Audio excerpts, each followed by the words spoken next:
Hello students, welcome to the session. ఈరోజు మనం మన మోడర్న్ ఇండియన్ హిస్టరీలో లాస్ట్ లెసన్ అయిన the end of colonial rule యొక్క టెస్ట్ ఎక్స్ప్లెనేషన్ చూడబోతున్నాం. అంటే అసలు ఈ బ్రిటిష్ రాజ్ రూల్ ఇండియాలో ఎలా ఎండ్ అయింది, ఆ పీరియడ్లో ఏవేవైతే ప్లాన్స్ తీసుకొచ్చారో, ఏమైనా ప్యాక్స్ అంటే అగ్రిమెంట్స్ చేసుకున్నారా, అండ్ ఆ తర్వాత ప్రిన్స్లీ స్టేట్స్ అన్నీ ఇండియన్ యూనియన్లో ఎప్పుడు జాయిన్ అయ్యాయి, వీటి గురించి టెస్ట్ ఎక్స్ప్లెనేషన్ ఈరోజు చూద్దాం. వలస పాలన యొక్క ముగింపు. Question number 1. Which event officially brought World War II to a complete conclusion in Asia? ఆసియాలో రెండవ ప్రపంచ యుద్ధం అధికారికంగా ముగియడానికి కారణమైన సంఘటన ఏది అని అడుగుతున్నారు. సో వరల్డ్ వార్ II అఫీషియల్గా ఏషియాలో ఎప్పుడు ఎండ్ అయింది అని మనకి ఇక్కడ క్వశ్చన్ అనమాట. ఆప్షన్స్ ఏమి ఇచ్చారు? The signing of the treaty of Versailles ఒప్పందంపై సంతకం చేయడం, the liberation of the Paris యొక్క విముక్తి, 3 the formal surrender of Japan అధికారికంగా లొంగిపోవడం, and 4 is the fall of Berlin యొక్క పతనం. సో ఏషియాలో అఫీషియల్గా వరల్డ్ వార్ II ఎప్పుడు ముగిసింది అంటే జపాన్ ఫార్మల్గా సరెండర్ అయినప్పుడు. సో జపాన్ మీద హిరోషిమా నాగసాకి బాంబింగ్ ఎప్పుడైతే జరుగుతుందో ఆ తర్వాత జపాన్ యొక్క కింగ్ ఎంపరర్ ఎవరైతే ఉన్నారో ఆయన తన పీపుల్కి అనౌన్స్ చేయడం జరుగుతుందనమాట. నౌ జపాన్ ఈజ్ సరెండరింగ్, ఇంకా మేము యుద్ధం చేయలేము అని చెప్పేసి వాళ్ళ పీపుల్కి అనౌన్స్మెంట్ చేయడం జరుగుతుందనమాట. ఎప్పుడు అనౌన్స్ చేస్తారు? ఆయన ఆగస్టు 15, 1945 అనౌన్స్ చేస్తారు. సో అది అనౌన్స్ చేయకముందే సోవియట్ యూనియన్ కూడా జపాన్ మీద యుద్ధం ప్రకటించడం జరుగుతుందనమాట. So Hiroshima Nagasaki bombing, Soviet union Japan మీద యుద్ధం ప్రకటించడం, ఈ రెండు ఈవెంట్స్ ఎప్పుడైతే జరుగుతాయో అప్పుడే జపాన్ ఇంకా సరెండర్ అవుతున్నాము అని చెప్పేసి ఆ ఎంపరర్ అనౌన్స్మెంట్ చేస్తారు.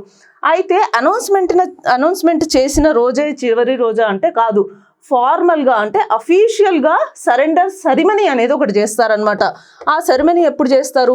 సెప్టెంబర్ 2, 1945 ఆ సెరిమనీని టోక్యోలో చేస్తారనమాట. సో ఎప్పుడైతే అఫీషియల్గా సరెండర్ సెరిమనీని చేస్తారో అప్పుడే వరల్డ్ వార్ II అనేది ఏషియాలో అంతమవడం జరుగుతుందనమాట. సో మనకి ఇక్కడ ఆప్షన్ 3లో ఉన్న the formal surrender of Japan ఏదైతే ఉందో అదే వరల్డ్ వార్ II కంప్లీట్గా మన దగ్గర ఏషియాలో ఆగిపోయినట్టు లెక్క. Next question number 2. With reference to the Wavell plan of 1945 consider the following statements. 1945 నాటి వేవెల్ ప్రణాళిక గురించి ఈ క్రింది వాక్యాలను పరిగణలోకి తీసుకోండి అంటున్నారు. సో మనకి ఇక్కడ వేవెల్ ప్లాన్కి సంబంధించి 4 స్టేట్మెంట్స్ ఇవ్వడం జరిగింది. ఆ 4 స్టేట్మెంట్స్లో ఏది కరెక్టో చూద్దాం. మనకి స్టేట్మెంట్ ఏలో ఏమిచ్చారు? It proposed that all the members of the executive council including the commander in chief would be Indians. Commander in చీఫ్తో సహా కార్యనిర్వాహక మండలిలోని సభ్యులందరూ భారతీయులే కావాలి అని ప్రతిపాదించడం జరిగింది అంటున్నారు. B the plan aimed to transition India to a system of responsible government where the executive council was accountable to the central legislature. Executive council central లెజిస్లేచర్కు అంటే కేంద్ర శాసనసభకు జవాబుదారిగా ఉండే బాధ్యతాయుతమైన ప్రభుత్వం వైపు భారతదేశాన్ని నడిపించడం ఈ ప్రణాళిక యొక్క లక్ష్యం. సిలో ఏమిచ్చారు? It introduced the principle of parity in representation between Hindus and Muslims within the council. కౌన్సిల్లో హిందువులు మరియు ముస్లింల మధ్య ప్రాతినిధ్యంలో సమానత్వాన్ని ఇది ప్రవేశపెట్టింది. సో ముస్లిమ్స్ ఏమంటారు? మాకు సపరేట్ నేషన్ కావాలి అని వాళ్ళు అప్పటికీ గొడవ చేస్తూ ఉంటారనమాట. సో ముస్లిం లీగ్ లీడర్స్ ఎవరైతే ఉన్నారో like Mohammad Ali Jinnah and others, వాళ్ళు చేసే గొడవ సపరేట్ నేషన్ కోసం ఏదైతే చేస్తారో, సో వేవెల్ ప్లాన్ ద్వారా ఏం చేస్తారు అంటే హిందూస్కి ముస్లిమ్స్కి మధ్య ఇట్లా మీకు సపరేట్గా ఎవరి కంట్రీ వాళ్ళకి కాదు, మీకు ఈక్వల్ రిప్రజెంటేషన్ ఇస్తాము అని చెప్పేసి ఒక సంధి కుదర్చడం జరుగుతుంది. D the proposed arrangement was to operate under the existing legal framework of the government of India act 1935. ఈ ప్రతిపాదిత ఏర్పాటు గవర్నమెంట్ ఆఫ్ ఇండియా యాక్ట్ 1935 యొక్క ప్రస్తుత చట్టపరమైన నిబంధనల లోబడి పనిచేయవలసి ఉంటుంది. సో వేవెల్ ప్లాన్ ప్రకారం మనకి ఆప్షన్స్ సి అండ్ డి మాత్రమే కరెక్ట్. ఎందుకు అంటే మనకి ఏలో ఏమిచ్చారు? ఇందులో ఎగ్జిక్యూటివ్ కౌన్సిల్లో ప్రతి ఒక్క మెంబర్ కూడా భారతీయుడే అని మనకి ఈ స్టేట్మెంట్లో చెప్తున్నారు. కానీ ఎగ్జిక్యూటివ్ కౌన్సిల్లో వైస్రాయ్ మరియు కమాండర్ ఇన్ చీఫ్ ఎవరైతే ఉన్నారో వాళ్ళు భారతీయులు కాదు, బ్రిటిషర్సే. కానీ ఇక్కడ ఏమంటున్నారు? కమాండర్ ఇన్ చీఫ్తో సహా అందరూ భారతీయులే అంటున్నారు కాబట్టి మనకి ఈ స్టేట్మెంట్ తప్పు. So in the same way మనకి స్టేట్మెంట్ బి కూడా తప్పే అనమాట. Only statements C and D మాత్రమే మనకి వేవెల్ ప్లాన్కి సంబంధించి కరెక్ట్.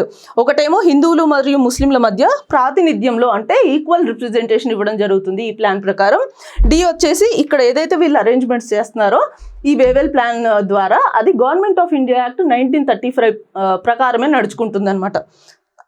సో మనకి ఆప్షన్ 1 అనేది రైట్ ఆన్సర్ అవుతుంది. Question number 3. Match the following items related to the Shimla conference with their descriptions.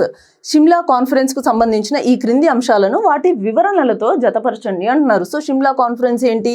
Lord Wavell ఎవరైతే ఉన్నారో ఆయన ఇండియన్ సెల్ఫ్ గవర్నమెంట్కి సంబంధించిన ప్రపోజల్స్ని డిస్కస్ చేయడానికి ఈ షిమ్లా కాన్ఫరెన్స్ని కన్వీన్ చేయడం జరుగుతుందన్నమాట. అయితే ఈ షిమ్లా కాన్ఫరెన్స్లో ఎవరు పాల్గొన్నారు, ఆ పాల్గొన్న వారి బాధ్యతలు ఏంటి, అంటే వాళ్ళు ఎవరిని రిప్రజెంట్ చేస్తున్నారు అనేది మనకి ఇక్కడ క్వశ్చన్ అనమాట. ఆప్షన్స్లో మనకి ఏమి ఇచ్చారు, ఎవరెవరి గురించి ఇచ్చారు? మౌలానా ఆజాద్, మొహమ్మద్ అలీ జిన్నా, మహాత్మా గాంధీ మరియు షిమ్లా కాన్ఫరెన్స్ పర్పస్. ఈ 4 ఏవైతే ఇచ్చారో మనకి లిస్ట్ 1లో వాటిని కరెక్ట్గా మ్యాచ్ చేసుకున్నట్టయితే మనకి మౌలానా అబుల్ కలాం ఆజాద్, ఈయన he represented the Congress party as it's president. ఆయన కాంగ్రెస్ పార్టీ అధ్యక్షుడుగా ఈ షిమ్లా కాన్ఫరెన్స్లో ప్రాతినిధ్యం వహించడం జరిగింది. అండ్ మొహమ్మద్ అలీ జిన్నా అంటే మనకి ముస్లిం లీగ్కి చెందిన వ్యక్తి. So he represented the Muslim league, ఆయన ముస్లిం లీగ్కు ప్రాతినిధ్యం వహించారు. సిలో ఎవరున్నారు మనకి? మహాత్మా గాంధీ గారి రోల్ ఏంటి అంటే he attended to advise viceroy but did not represent a party. ఆయన వైస్రాయ్కి అడ్వైజ్ చేయడానికి అంటే సలహా ఇవ్వడానికి షిమ్లా కాన్ఫరెన్స్ అటెండ్ అయ్యారే తప్ప ఆయన ఏ పార్టీకి కూడా ప్రాతినిధ్యం వహించలేదు. ఎవరు? మహాత్మా గాంధీ గారు. డి, షిమ్లా కాన్ఫరెన్స్ యొక్క పర్పస్ ఏంటి? To consider the Wavell plan proposals. Wavell ప్రణాళిక ప్రతిపాదనలను పరిశీలించడమే ఈ షిమ్లా కాన్ఫరెన్స్ యొక్క మెయిన్ పర్పస్ అనమాట. సో మనకి ఇక్కడ కరెక్ట్ ఆప్షన్ ఏమవుతుంది? 3, 2, 1, 4. సో ఆప్షన్ 3 అనేది మనకి ఇక్కడ రైట్ ఆన్సర్ అవుతుంది. Next question number 4. In the context of the colonial India, Shahnawaz Khan, Prem Kumar Sehgal and Gurbaksh Singh Dhillon are remembered as. వలస పాలనలోని భారతదేశ చరిత్రలో షానవాజ్ ఖాన్, ప్రేమ్ కుమార్ సెహగల్ మరియు గుర్బక్ష్ సింగ్ ధిల్లోన్లను ఎవరిగా గుర్తుంచుకుంటారు అంటే ఎవరు? ఈ ముగ్గురు రోల్ ఏంటి అసలు మన ఇండియన్ నేషనల్ మూవ్మెంట్లో అంటున్నారు. మనకు ఆప్షన్స్ ఏమి ఇచ్చారు? They are the leaders of the Swadeshi and boycott movement. స్వదేశీ మరియు బహిష్కరణ ఉద్యమం ఏదైతే చేసిరో అందులో వీళ్ళు ముగ్గురు ఇంపార్టెంట్ రోల్ ప్లే చేశారు, అంటే వీళ్ళు నాయకులు అంటున్నారు. 2, they are the members of the interim government formed in 1946. 1946లో ఏర్పడిన తాత్కాలిక ప్రభుత్వ సభ్యులు. And option number 3, members of the drafting committee of the constituent assembly. రాజ్యాంగ సభలోని ముసాయిదా కమిటీలో సభ్యులు. And option 4, officers of the Indian national army. Indian national ఆర్మీలో అధికారులు అంటున్నారు. సో షానవాజ్ ఖాన్, ప్రేమ్ కుమార్ సెహగల్ మరియు గుర్బక్ష్ సింగ్ ధిల్లోన్ ఎవరైతే ఉన్నారో వీళ్ళు ముగ్గురు కూడా ఇండియన్ నేషనల్ ఆర్మీలో ఆఫీసర్స్ అనమాట. అయితే మరి వీళ్ళ గురించి ఎందుకు అంత ఇంపార్టెంట్, వీళ్ళ గురించి మనం ఎందుకు చదువుకోవాలంటే ఈ ఇండియన్ నేషనల్ ఆర్మీ ఆఫీసర్స్ వీళ్ళు ముగ్గురు ఎవరైతే ఉన్నారో వీళ్ళు బ్రిటిష్ గవర్నమెంట్కి అగేన్స్ట్గా, ఎంపరర్కి అగేన్స్ట్గా యుద్ధం చేయాలి అని చెప్పి ప్రకటించి యుద్ధం చేయడం జరుగుతుందన్నమాట. అంటే ఇండియన్ ఫ్రీడమ్ కోసం వీళ్ళు ఫైట్ చేస్తారు. సో బ్రిటిష్ గవర్నమెంట్ ఏం చేస్తుంది? వీళ్ళ ముగ్గురిని ట్రయల్కి పంపిస్తుంది అనమాట. ఎక్కడ? ఢిల్లీలో ఉన్న రెడ్ ఫోర్ట్ దగ్గర. ఎప్పుడైతే వీళ్ళ ముగ్గురిని ట్రయల్కి పంపించడం జరుగుతుందో అప్పుడు ఇండియాలో ఆల్మోస్ట్ ఇండియన్ సొసైటీలో ఉన్న లీడర్స్ అందరూ కూడా, ఇండియన్ నేషనల్ కాంగ్రెస్ వాళ్ళు కావచ్చు, ఇంకా వేరే పార్టీస్ లైక్ ముస్లిం లీగ్, అందరూ కామన్ పీపుల్ నుంచి ఆర్మీలో పనిచేసే వాళ్ళందరూ కూడా మాస్ ప్రొటెస్ట్లు చేయడం జరుగుతుందన్నమాట. అంటే వీళ్ళ ముగ్గురిని మీరు ట్రయల్కి పంపించాల్సిన అవసరం ఏముంది? వాళ్ళు దేశ స్వాతంత్రం కోసం పోరాటం చేస్తున్నారే తప్ప ఎవరినో ఏదో చేయాలని చేయట్లేదు కదా అని చెప్పేసి అందరూ మాస్ ప్రొటెస్ట్లు చేయడం జరుగుతుందన్నమాట. మరి వీళ్ళ ముగ్గురిని డిఫెండ్ చేయడానికి ఒక లీగల్ కౌన్సిల్ కావాలి కదా. ఆ లీగల్ కౌన్సిల్లో ఎవరెవరు ఉన్నారు అంటే జవహర్లాల్ నెహ్రూ గారు ఉంటారు, భూలాభాయ్ దేశాయ్ గారు, వీళ్ళు ఇందులో ఈ లీగల్ కౌన్సిల్లో ఉంటారనమాట. సో వీళ్ళు వాళ్ళకి ఈ ముగ్గురికి డిఫెండ్ చేయడం జరుగుతుంది. అంటే వీళ్ళు ఫ్రీడమ్ కోసం మాత్రమే ఫైట్ చేశారు తప్ప ఇంకో దురుద్దేశం లేదు అన్నట్టుగా.